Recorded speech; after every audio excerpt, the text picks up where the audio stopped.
अगर मैं आपको ये कहूं कि मुझे 1 महीना पहले पता था कि इस तारीख को ये गिरेगा, तो आप कहेंगे आप कोई ग्रह दशा देख रहे थे, ज्योतिषी थे, क्या थे, पर ऐसा नहीं था। ये बहुत आसान है, मैं बता देता हूं। कॉमेक्स पे एक्सपायरी थी 28 और 29 जनवरी को।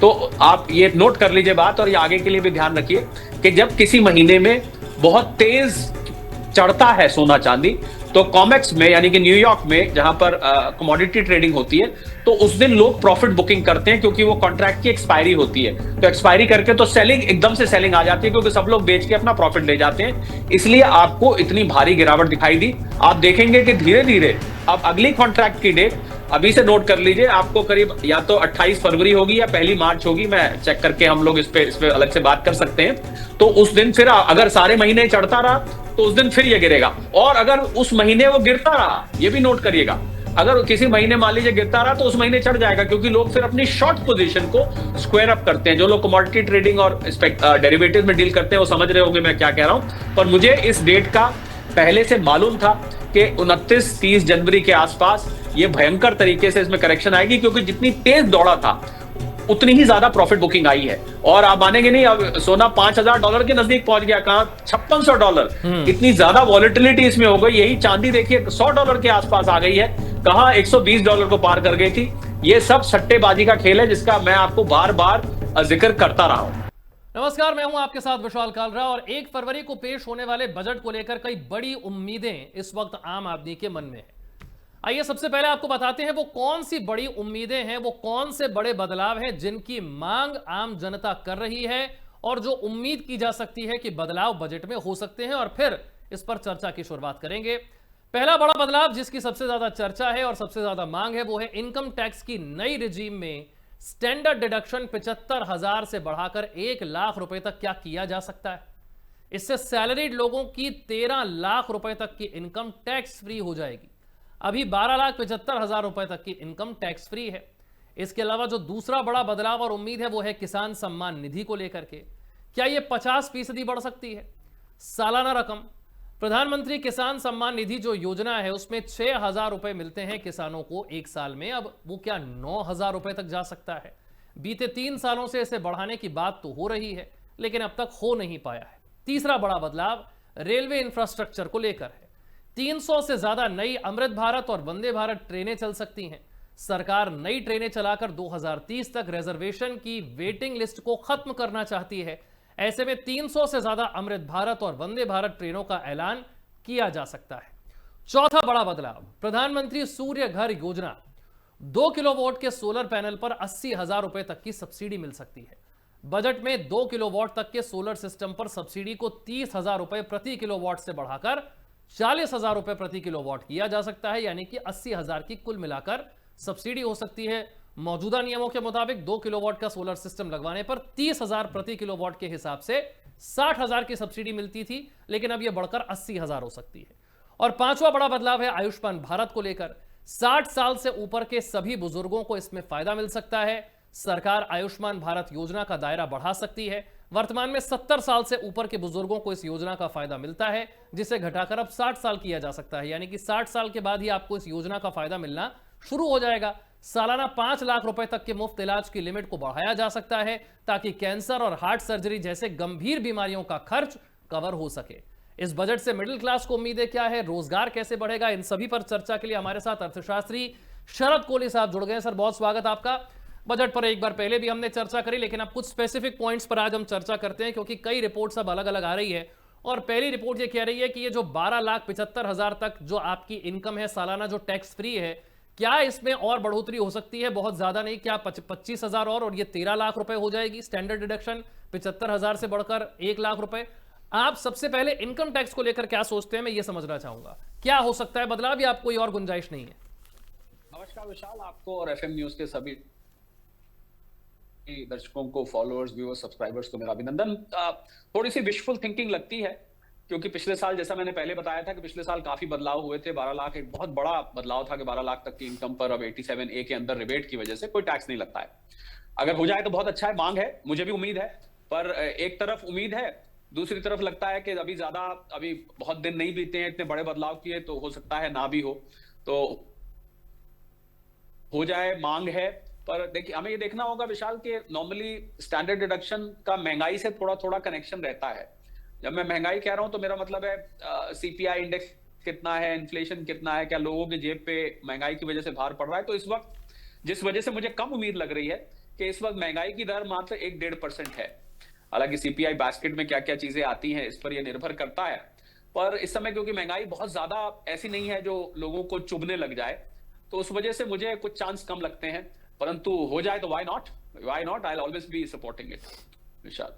दूसरा बड़ा जो प्रश्न है इस वक्त ये है, एक तो आपने कह दिया कि बहुत ज्यादा उम्मीद आप मत कीजिए, यहां पर इनकम टैक्स में जो बदलाव हो गया सो हो गया। पिछली बार मेरी आपसे ही चर्चा हो रही थी और कई और मार्केट एक्सपर्ट से भी मेरी चर्चा हुई, उनका कहना है कि 15 लाख तक भी अगर आप लिमिट कर दें तो भी सरकार को कोई दिक्कत नहीं आएगी, क्योंकि बहुत सारे लोग अब जो पहले अपना टैक्स रिटर्न फाइल नहीं करते थे, अनऑर्गेनाइज सेक्टर में भी थे और तरह तरह के ऐसे काम थे जहां पर ब्लैक मनी जनरेट हो रही थी, वो धीरे धीरे करके आपके इस सिस्टम में आ रहे हैं और उस व्हाइट मनी को दिखाने की प्रक्रिया जो है वो अब शुरू हो गई है। आप थोड़ा सा और इसे आगे पुश करें तो शायद ये प्रक्रिया और बड़ी हो जाए, अच्छी हो जाए। नहीं, मुझे लगता है देखिए जब जब आप जो टैक्सेबल लिमिट है उसको बढ़ाते हैं, यानी कि उसको दूर ले जाते हैं, तो कुछ टैक्स पेयर्स उसमें से बाहर हो जाते हैं। और आपको पता है इनकम टैक्स रिटर्न फाइल करना कुछ हालतों में ही कंपलसरी, आपका टीडीएस कट गया हो या आपकी कोई विदेश से आए हो या आप कोई बिजनेस इस प्रकार का चलाते हैं जहां पर फिर टीडीएस टीसीएस कोई चीज इन्वॉल्व है या रिफंड है। अदरवाइज फिर उससे क्या होगा कि सरकार के टैक्स के दायरे से बहुत लोग बाहर हो जाएंगे।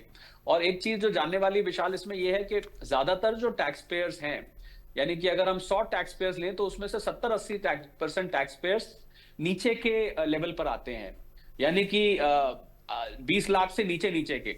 उससे ऊपर वाले जैसे जैसे हम ऊपर जाते हैं गिनती कम होती जाती है। तो अगर आप इसको नीचे से ज्यादा छेड़ाखानी करते हैं तो बहुत सारे टैक्स पेयर्स कम हो जाएंगे। अभी आप देखिए जब ये साल खत्म होगा, यानी कि जब 2025-26 मार्च में खत्म होगा, तो पहला वो साल होगा जब 12 लाख रुपए तक की इनकम थी। तो जब इसकी रिटर्न जाएगी जुलाई 2026 में, तो आप देखिएगा इस साल जैसे उदाहरण के तौर पर 8 करोड़ 9 करोड़ के बीच में रिटर्न्स आई हैं, 7-8 करोड़ एवरेज लगा लीजिए, 8 करोड़ 9 करोड़, इनकी गिनती कम हो जाने वाली है। क्योंकि हालांकि ये मैं साथ में बताना चाहूंगा कि जिन लोगों की रिबेट की वजह से सेक्शन 87A की वजह से इनकम कम हुई है, उनको रिटर्न फाइल करना तब भी कंपलसरी है, भले ही आपका 0 टैक्स बनता है। पर नंबर ऑफ जो टैक्स पेइंग कम्युनिटी है विशाल, ये आंकड़ा जानना बहुत जरूरी है। जहां 8-9 करोड़ रिटर्न आती है, पर असल में जो टैक्स देने वाले लोग हैं वो मात्र 2.5-3 करोड़ हैं। इतने ही लोग टैक्स देते हैं। तो अगर सरकार यहां से बढ़ाती है तो इनकी गिनती और कम हो जाएगी। तो क्या होगा कि कुछ ही लोग रह जाएंगे जो बहुत सारा टैक्स देते हैं। ये मुझे लगता है कि इक्विटेबल पॉलिसी नहीं रहती है। प्रोग्रेसिव टैक्सेशन है वो ठीक है, जितनी बड़ी इनकम उतना बड़ा टैक्स, पर बहुत हैंडफुल ऑफ लोग सारा का सारा टैक्स दें, ये सही नहीं है। इसलिए मुझे थोड़ी सी उम्मीद कम लगती है। और दूसरा, इस बार हालांकि टैक्स में जो रिफॉर्म्स हैं वो निरंतर चलते रहते हैं और सरकार कुछ ना कुछ रियायत तो देगी, चाहे वो स्टैंडर्ड डिडक्शन के माध्यम से आए, चाहे स्लैब्स में कुछ और ट्विकिंग करी जाए, चाहे जो आप कह रहे हैं कि उसको 15 लाख तक कर दिया जाए, कुछ ना कुछ तो आएगा। पर बहुत ज्यादा उम्मीद इस बार रखनी नहीं चाहिए, क्योंकि जैसा मैंने कहा पिछले साल इसकी फ्रंट लोडिंग हो चुकी है।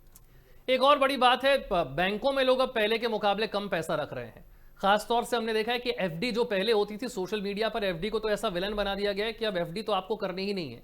अगर आप एफडी कर रहे हैं तो आप सबसे बड़े बेवकूफ हैं। सोशल मीडिया पर कुछ इन्फ्लुएंसर्स ने ऐसा साबित ही कर दिया है। तो बैंकों के सामने क्या यह संकट है कि अब वो पैसा उनके पास उतना आ नहीं रहा है जितना पहले आया करता था। वो एसआईपी में, म्यूचुअल फंड्स में, सोने में, चांदी में निवेश बहुत ज्यादा हो रहा है और बैंकों के पास कुछ खास आ नहीं रहा है। क्या यह संकट वाकई में इतना बड़ा है जितना बड़ा करके दिखाया जा रहा है, और क्या कोई इसका समाधान आपको निकलता हुआ दिखता है?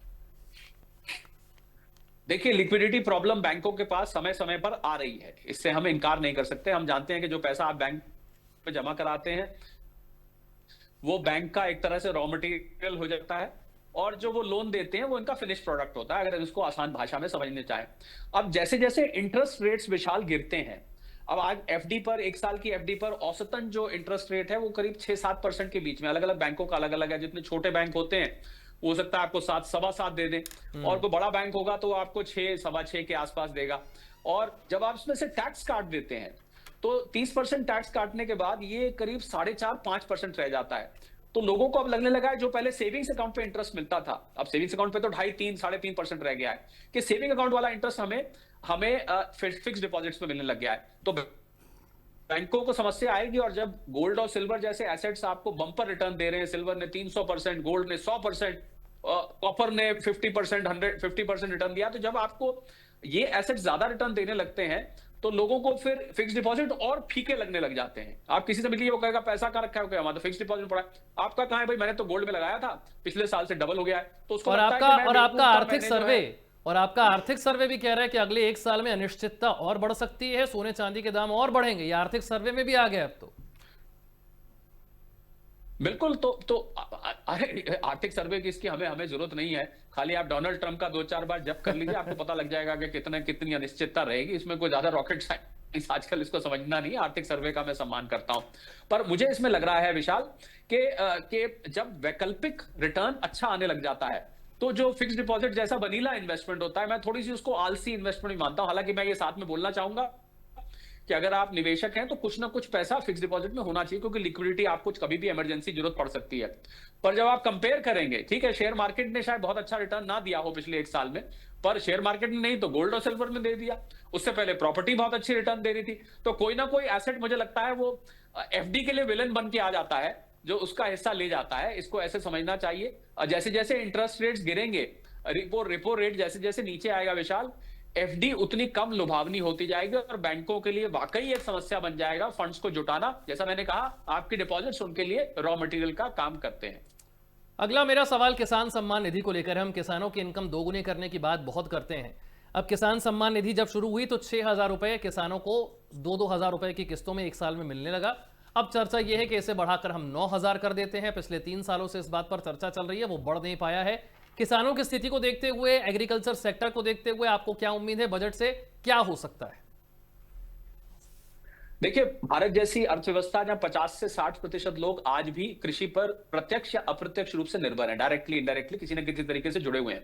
मुझे लगता है बजट में कृषि हमेशा ही एक डोमिनेटिंग फैक्टर रहेगा, ये ऐसा मेरा मानना है भारत के बजट में।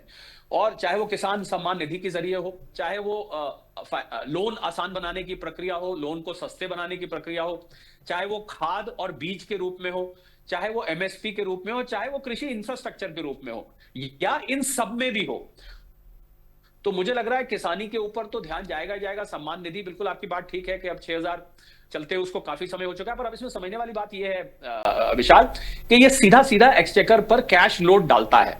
तो इसमें देखना होगा कि हमारे पास जो एल्बो रूम अंग्रेजी में शब्द होता है, कि हमारे पास कितना एल्बो रूम है, यानी कि हमारा फिस्कल पोजीशन जो है इस समय देश की वो किस प्रकार की है।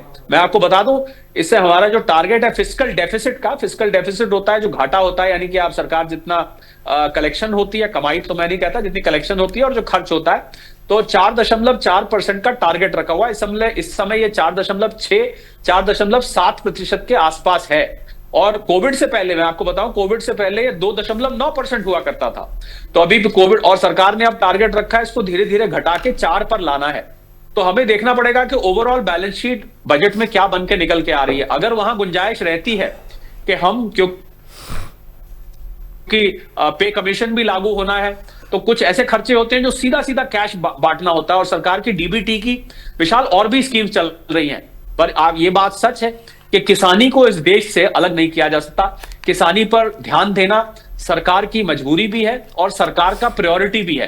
तो मुझे लग रहा है हो सकता है कि सम्मान निधि को बढ़ाया जाए तो इससे किसानों को खुशी होगी। पर सम्मान निधि भी हम क्या आप उसे फ्रीबीज में मानेंगे या नहीं मानेंगे? क्योंकि आपका आर्थिक सर्वे कह रहा है कि ये फ्रीबीज बहुत भारी पड़ रही हैं। भारी पड़ रही हैं, पर फिर भी आ तो रही हैं। ये बात सच है कि रेवड़ियां, इनको रेवड़ियां कहा जाता है देसी भाषा में, तो आ तो रही है। अब ये सेक्टर को एक्सेप्शन लिया जाता है कि भाई ये सेक्टर ऐसा है कि ये वल्नरेबल सेक्टर है, इसमें देश की 50-60% जनता जुड़ी हुई है, और इसमें ओवर एम्प्लॉयमेंट भी है। 1 एकड़ का, जहां 1 एकड़ 2 एकड़ का फार्म है जो 2-4 लोग कर सकते हैं, वहां पर 6-7 लोग घर के जुड़े रहते हैं और उसी में वो गुजारा करते हैं। 2 लाख रुपए आमदनी जो 4 लोग पैदा कर सकते हैं, उसको 6 लोग पैदा करते हैं, तो उससे आपकी आमदनी 25,000 रुपए या 30,000 रुपए प्रति व्यक्ति रह जाती है। तो ये समस्या एक है। मुझे लग रहा है थोड़ा सा पॉलिटिकल इशू भी है, तो इसलिए पॉलिटिकल इशू है, ये बहुत ही सेंसिटिव इशू भी है, तो इसमें ज्यादा मुझे लग रहा है एक्सपेरिमेंट करने की गुंजाइश नहीं है विशाली। थोड़ा सा रेलवे के बारे में बात करते हैं। हमने पिछले कुछ वर्षों में, कहना चाहूंगा, हाँ, रेलवे के बारे में थोड़ी सी बात करते हैं। हमने पिछले कुछ वर्षों में बहुत कमाल का काम किया है और चाहे वो अमृत भारत ट्रेनें हो, वंदे भारत ट्रेनें हो, वो हमने चलाई हैं। हाई स्पीड रेलवे की हमने बात की है और ऐसा होते हुए हमने उस सपने को साकार भी किया है, भले ही बुलेट ट्रेन ना आ पाई हो। एक वक्त था जब हम रेलवे से कोई खास कमाई नहीं कर पा रहे थे, बस पैसा उसमें जा ही जा रहा था। उसकी ऑपरेशनल कॉस्ट इतनी ज्यादा थी कि वहां से बहुत कमाई नहीं हो पाती थी। पैसेंजर जो फेयर है उसको बढ़ाने से पहले सरकारों को डर लगता था। लेकिन अब वंदे भारत का अच्छा खासा किराया है, वो कम किराए वाली ट्रेन नहीं है, और ज्यादा ट्रेनें इसमें चलाई जा सकती हैं। रेलवे सेक्टर को लेकर के, रेलवेज का जो क्षेत्र है उसको लेकर के आपका क्या अनुमान है, क्या स्थिति उसकी है इस समय? क्योंकि अब अलग से बजट उसका आता नहीं है, उसी बजट में 2-4 लाइन उसके बारे में भी पढ़ दी जाती है। उस स्थिति को आप कैसे देखते हैं रेलवे की? जैसे जैसे इस प्रकार की ट्रेन, वंदे भारत जैसी ट्रेन और चलेंगी, तो अब भारत में जो आम आदमी की परचेजिंग पावर है, पेइंग कैपेसिटी है, वो बढ़ रही है। ये तो आपको मानना पड़ेगा। जीडीपी कहीं हवा में नहीं जाती है। ये जीडीपी अल्टीमेटली हो सकता है कुछ लोगों तक कम लाभ मिल रहा, वो अलग बात है, परंतु जीडीपी कहीं जाती नहीं है, लोगों की जेब तक ही पहुंचती है, डायरेक्टली इनडायरेक्टली पहुंचती है, समय लग सकता है। तो मुझे लग रहा है वंदे भारत जैसी ट्रेन जितनी ज्यादा चलेंगी तो रेलवे उतना ज्यादा घाटे का सौदा नहीं रहेगा। और अगर घाटे का सौदा नहीं रहता है तो सरकार को इसमें निवेश करने में हिचकिचाहट नहीं होगी। हमने रेलवे स्टेशन को बदलते देखा है, हमने ट्रेन को हाई स्पीड होते देखा है, हमने ट्रेन में सुविधाएं इंप्रूव होते देखा है। और मुझे लग रहा है धीरे कुछ रेलवे स्टेशन आज ऐसे हैं विशाल, जो कि एयरपोर्ट जैसे दिखाई देते हैं। मुझे लग रहा है इनकी गिनती बढ़ने वाली है, रेलवे को एलोकेशन बढ़ेगा। और एक और बड़ा बदलाव विशाल, जिसकी कि हर साल इंतजार रहती है रेलवे में, कि क्या रेलवे को धीरे धीरे प्राइवेटाइज किया जाएगा, जैसा कि बाकी के कुछ देशों में दिखाई देता है। वो भी संभावना मुझे नजर आती है कि धीरे धीरे ही सही पब्लिक प्राइवेट पार्टिसिपेशन के जरिए रेलवेज में प्राइवेट कंपनीज की धीरे धीरे एंट्री होगी। जिस प्रकार आप यूके में जाएं तो आपको प्राइवेट कंपनी की ट्रेन्स भी आती दिखती हैं, उस प्रकार धीरे धीरे इसको प्राइवेटाइज करने की भी मुहिम मुझे लगता है शायद चलाई जा सकती है। एक और है प्रधानमंत्री सूर्य घर योजना। आप अपने घर पर सोलर पैनल लगवाइए। एक तो वो है, सोलर एनर्जी की हम बात करते हैं, ग्रीन एनर्जी की बात करते हैं, इलेक्ट्रिक व्हीकल्स की बात करते हैं। ये जो एक सेक्टर है, इसे हम कितनी तेजी से आगे बढ़ते हुए देख सकते हैं? और दूसरा, हम जो ऊर्जा प्राप्त करने के पुराने हमारे माध्यम है कि साहब कोयला जलाइए, इलेक्ट्रिसिटी पैदा कीजिए, इससे हट करके उसके विकल्प क्या ढूंढ रहे हैं? ईवी में ढूंढ रहे हैं, सोलर पैनल में ढूंढ रहे हैं। इस क्षेत्र में क्या वाकई हमारी तरक्की इतनी हो पाई है? क्या हम उसके लिए उतना बजट निकालने को तैयार हैं? हम दुनिया के साथ कदम ताल कर पा रहे हैं, पीछे रह गए हैं, आगे हैं? क्या स्थिति है? देखिए, क्योंकि सोलर पैनल को एक बुनियादी इंफ्रास्ट्रक्चर चाहिए होता है। आपके पास छत होनी चाहिए जहां पर आप सोलर पैनल, सूर्य घर योजना में 25 लाख परिवार इसमें जुड़ चुके हैं। 25 लाख यूं मैं कहूं तो बिल्डिंग जुड़ चुकी हैं। आना हर व्यक्ति चाहता है, पर आप बड़े शहरों में जाएं तो फ्लोर सिस्टम है, जहां पर आप फ्लोर वाइज रहते हैं, तो छत तो सबके पास होती नहीं है, तो वहां पर ये लिमिटेशन आ रही है। पर आपने जब सोलर ईवीज की बात करी तो मुझे चांदी की याद आ गई। हमें एक चीज ध्यान रखनी पड़ेगी कि चांदी की बढ़ती कीमतों की वजह से सोलर पैनल्स की और ईवीज की कॉस्ट बढ़ रही है, तो ये एक चिंता की बात है। और क्योंकि चांदी उनको जो उसमें लगती है उसका इस्तेमाल मैंडेटरी है, वो उसमें लगती है, तो महंगी मिल रही है पीछे से, तो ये एक चिंता की बात इसमें नजर आती है। बाकी सोलर की 100% पेनिट्रेशन का मुझे लग रहा है कोई और टेक्नोलॉजी भी नहीं। लेकिन शरद जी, जितने बुरे हालात में, जितने बुरे हालात में हमारा उत्तर भारत है, खासतौर से जब वो प्रदूषण से जूझता है, आपको लगता है इलेक्ट्रिक व्हीकल्स को लेकर के कुछ ऐसा क्रांतिकारी बदलाव होना चाहिए जो इस प्रॉब्लम का सोल्यूशन ला सके? हो रहा है विशाल। आप अगर दिल्ली एनसीआर की बात करें, जो इस समय सबसे ज्यादा प्रदूषण से प्रभावित है, मुंबई भी प्रभावित है, बेंगलुरु भी प्रभावित है, पर दिल्ली एनसीआर मुझे लगता है सबसे ज्यादा प्रभावित है। तो आप अगर चार्जिंग इंफ्रास्ट्रक्चर देख रहे हैं तो बहुत रैपिडली उसका विस्तार हो रहा है दिल्ली में। तो अब आने वाले समय में कोई भी पब्लिक ट्रांसपोर्ट यानी कि बस आपको अब पेट्रोल डीजल पे चलती नहीं दिखेगी। दिल्ली सरकार ने यह संकल्प लिया है। तो मुझे लग रहा है आपको अगले 2-3 साल में ईवीज का इस्तेमाल बढ़ता दिखेगा, इनकी चार्जिंग स्टेशन ज्यादा दिखेंगे, और एक वो बैटरी स्वैपिंग का नया कॉन्सेप्ट लाया जा रहा है, यानी कि आप बजाय बैटरी चार्ज करने के अपनी बैटरी छोड़िए, वहां से दूसरी बैटरी उठाइए और तुरंत चल पड़िए। ये भी बहुत बड़ा क्रांतिकारी कदम होगा। और सबसे बड़ी बात है बैटरी की लाइफ बढ़ाना, क्योंकि हर व्यक्ति 2 कार अफोर्ड नहीं कर सकता है, और अगर उसको दिल्ली से बाहर जाना है, मैं दिल्ली की पे बात उदाहरण लेके चल रहा हूं, उसको 300 किलोमीटर दूर जाना है और रास्ते में अगर चार्जिंग इंफ्रास्ट्रक्चर नहीं है तो उस गाड़ी को लेने में वो हिचकिचाता है। मुझे लग रहा है जैसे जैसे ये सब लूप होल्स भरे जाएंगे, जो कमियां हैं ये पूरी जाएंगे, तो जो आपने क्रांतिकारी की बात करी विशाल, मुझे लग रहा है अगले 2-3 साल में आपको जिस प्रकार जब एनालॉग फोन्स थे और अचानक आपने देखा था कि स्मार्टफोन्स एकदम से 1-2 साल के अंदर सबकी जेब में आ गए थे, ऐसे ही आपको ईवीज में भी एकदम बदलाव आता दिखेगा, क्योंकि इस पे बहुत रिसर्च चल रही है, बहुत पैसा लग रहा है, R&D बड़ी स्पीड से इस पे दुनिया भर में चल रहा है। बहुत बहुत शुक्रिया आप शरद कोहली साहब हमारे साथ जुड़ने के लिए और इस पर बात करने के लिए कि बजट में क्या उम्मीदें हैं, आम आदमी इससे क्या उम्मीद करे, उसका जीवन कैसे बदल सकता है। बजट पेश होने के बाद एक बार फिर आपसे हम चर्चा करेंगे कि जो बदलाव हुए हैं वो कितना असर डालेंगे। बहुत बहुत शुक्रिया इस चर्चा के लिए। छोटा सा ब्रेक।